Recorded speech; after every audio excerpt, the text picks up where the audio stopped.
కొత్త ఏడాది ప్రారంభంలోని మహిళా సంఘాలకు రేవంత్ సర్కార్ శుభవార్త చెప్పింది. వారి కోసం ఇందిరా డైరీ ప్రాజెక్టును తీసుకొచ్చింది. దీని ద్వారా మహిళా సంఘాలు సభ్యులు ప్రతి నెల ఆదాయం పొందేందుకు కూడా అవకాశం కల్పిస్తోంది. ఈ పథకంలో భాగంగా 70% సబ్సిడీతో 2 పాడి గేదెలు ఆవులు కూడా అందిస్తారు. రాష్ట్రంలో పాల కొరత తీర్చడంతో పాటు మహిళా సాధికారిత, పాడి పరిశ్రమ అభివృద్ధి లక్ష్యంగా ఈ పథకం ప్రారంభించబోతున్నారు. నూతన సంవత్సరం ప్రారంభంలోనే రేవంత్ సర్కార్ రాష్ట్రంలోని మహిళా సంఘాలకు శుభవార్త చెప్పింది. వారి కోసం మరో కొత్త పథకం అమలు చేసేందుకు ముందుకు వచ్చింది. ఈ పథకం ద్వారా మహిళా సంఘాల సభ్యులు ప్రతి నెల ఆదాయం పొందేందుకు అవకాశం కూడా లభించబోతోంది. ఈ పథకంలో భాగంగా సర్కార్ 70% సబ్సిడీ ఇవ్వబోతోంది. ఇంతకీ ఈ పథకం ఏమిటంటే, మహిళా సంఘాల కోసం ఇందిరా డైరీ ప్రాజెక్టును ప్రారంభించబోతున్నారు ముఖ్యమంత్రి రేవంత్ రెడ్డి. రాష్ట్రంలో మహిళా సాధికారతను పెంచడానికి, వారి ఆదాయాన్ని వృద్ధి చేయడానికి, పాడి పరిశ్రమను అభివృద్ధి చేయడానికి గాను రేవంత్ సర్కార్ ఈ ప్రాజెక్టుకు నడుం బిగించింది. ఈ పథకం కింద మహిళా స్వయం సహాయక సంఘాల సభ్యులకు ఒక్కొక్కరికి 2 పాడి గేదెలు లేదా ఆవులను కూడా అందించడానికి సుముఖంగా ఉంది. అయితే ముందుగా డిప్యూటీ సీఎం బట్టి విక్రమార్క నియోజకవర్గం అయినటువంటి మధిర నియోజకవర్గంలో ఈ ప్రాజెక్ట్ని పైలట్ ప్రాజెక్టుగా ప్రారంభించారు ముఖ్యమంత్రి రేవంత్ రెడ్డి. ప్రస్తుతం రాష్ట్రంలోని కొడంగల్ వంటి ఇతర ప్రాంతాలకు కూడా విస్తరించాలని ప్రభుత్వం కూడా ఒక ప్రణాళిక సిద్ధం చేసుకుంది. తెలంగాణ రాష్ట్రంలో పాల కొరత తీవ్రంగా ఉంది. ఈ సమస్యను పరిష్కరించడానికి గాను ప్రభుత్వం ఈ ప్రాజెక్టును ప్రారంభించిందట. దీని ద్వారా పాల ఉత్పత్తిని పెంచాలని ప్రస్తుతం రాష్ట్రంలో రోజుకు 30 లక్షల లీటర్ల పాల వినియోగం ఉంది. అయితే విజయ డైరీకి కేవలం 4 లక్షల లీటర్లు మాత్రమే సరఫరా అవుతున్నాయి. మిగిలిన 26 లక్షల లీటర్ల పాలను ఇతర రాష్ట్రాల నుంచి దిగుమతి చేసుకోవాల్సి వస్తుందట. ఈ క్రమంలో రాష్ట్రంలో పాడి పరిశ్రమను బలోపేతం చేయాలని తెలంగాణ పాడి పరిశ్రమాభివృద్ధి సమాఖ్య ప్రభుత్వాన్ని కోరింది. ఈ మధ్యే దీనిపై సానుకూలంగా స్పందించినటువంటి ప్రభుత్వం ఇందిరా డైరీ ప్రాజెక్టుపై ఈ రకంగా దృష్టి సారించిందనమాట. ఈ పథకం అమలులో భాగంగా రాష్ట్రంలోని ప్రతి మండలాన్ని 3 జోన్లుగా విభజిస్తారు. 10 గ్రామాలను కలిపి ఒక యూనిట్గా ఏర్పాటు చేస్తారు.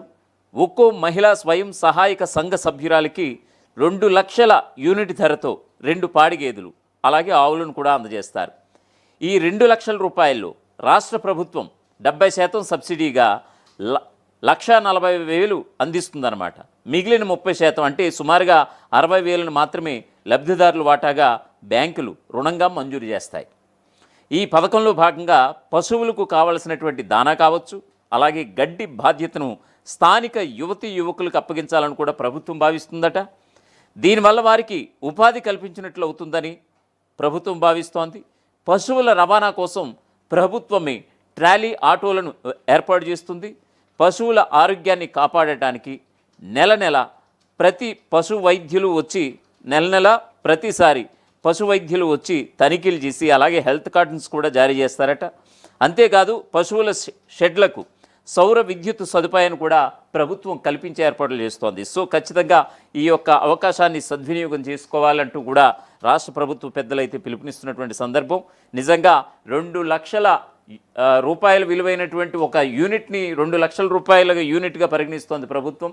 సో ఇంచుమించుగా ఒక గేదె కావచ్చు, ఆవు కావచ్చు, సుమారుగా ₹1,00,000 చొప్పున చూసుకుంటే కనుక ఖచ్చితంగా 1,40,000 ప్రభుత్వమే సబ్సిడీ రూపంలో అందిస్తోంది. కేవలం మిగతా 60,000 కూడా బ్యాంకుల నుంచి ఈ యొక్క రుణం ఇప్పించే బాధ్యతను కూడా ప్రభుత్వమే తీసుకున్నట్లుగా తెలుస్తోంది. ఏదేమైనా సరే నూతన సంవత్సరం వేళ నిజంగా ప్రారంభంలోనే మహిళలకి ఒక కొత్త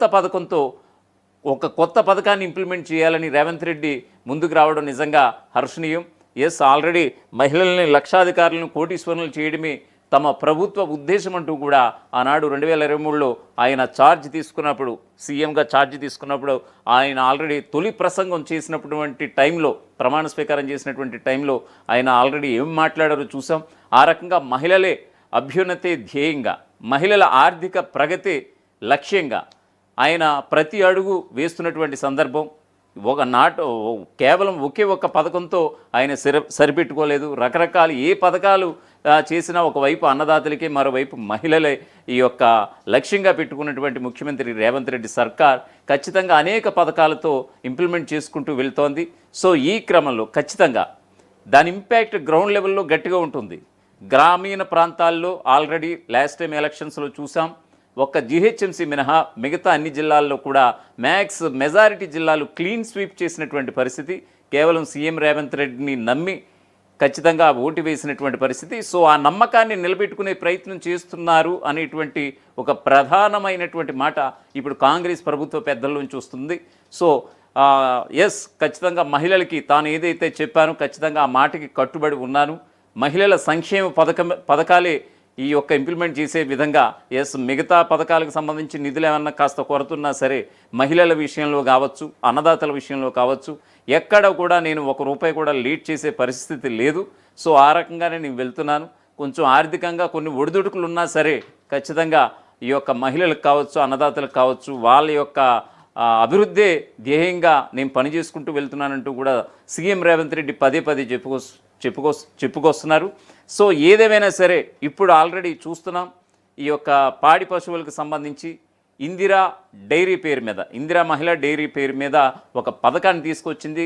ఖచ్చితంగా ఈ యొక్క మహిళా స్వయం సహాయక సంఘాలు ఏవైతే ఉంటాయో రాష్ట్ర వ్యాప్తంగా ఇది ప్రతి ఒక్కరూ అవకాశాన్ని సద్వినియోగం చేసుకోవాలంటూ కూడా ఇటు ప్రభుత్వ పెద్దలు అలాగే అధికారులు కూడా సూచిస్తున్నటువంటి పరిస్థితి. సో ఇంకెందుకు లేట్, సో ఆల్రెడీ మధిర నియోజకవర్గంలో ఆల్రెడీ పైలట్ ప్రాజెక్ట్ ప్రారంభమైంది. సో దీనికి సంబంధించినటువంటి డీటెయిల్స్ అయితే ఖచ్చితంగా మీ సమీప ఎంపీడీఓ కావచ్చు, ఎంఆర్ఓ కావచ్చు, ఎండిఓ కావచ్చు, ఆ యొక్క కార్యాలయాలకు వెళ్ళి దీనికి సంబంధించినటువంటి డీటెయిల్స్ కూడా మీరు తెలుసుకునే ప్రయత్నం చేయండి. ఈ యొక్క మహిళా సంఘాలకైతే ఖచ్చితంగా ఒక్కొక్కరికి 2 లక్షల చొప్పున, అంటే సుమారుగా 2 గేదెలు 2 ఆవులు ఏదో ఒకటి ఇచ్చే ప్రయత్నం అయితే చేస్తోంది. సో కేవలం ₹60,000 మాత్రమే మీ యొక్క జేబులోంచి ఖర్చు పెట్టే అవకాశం.